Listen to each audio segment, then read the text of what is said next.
Ano niya si Pochi? Ito. Ayan si Pochi. Yung isa? Si Lumpia. Si Lumpia. Isasama mo sila sa Japan? Hindi pa. Hindi, turuan mong magnihongo. Ayun. Hmm? Bakit? Ayan, si Buninay, nagduduyan. Meron siyang alagang sisiw. Ang pangalan ay si Pochi at saka si Lumpia. Tuturuan daw niyang magnihongo. Para pagpunta daw sa Japan, marunong ng magnihongo. Tsaka papasok doon ng grade 1. Hindi wala na. Ha? Hindi mo pasok sa grade 1. Hindi. Opo. Yung kanyang pet, dito sa Philippines, binili namin sa Carmen noong piyesta. Opo.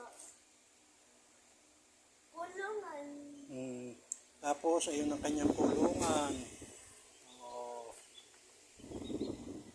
Nandito kami sa taas, sa rooftop. Ayan. Ang view. Tapos may mga tanim pa dito. Ito naman ang alaga ni Daddy Lo.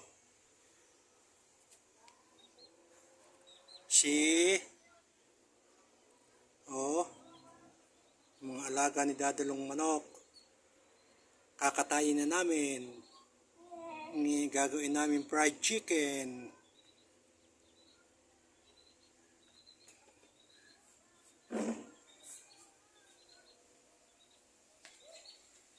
Nakatulong mo isa. Walang libangan si Bonina, kundi yung kanyang sisiw. Nakatulog si Lumpia.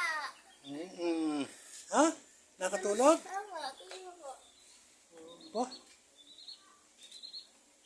Oo nga naman nakatulog Ayun nga naman si Lumpia. Nakatulog At ito naman si Pochi. Giselle. Giselle. Nangungulit.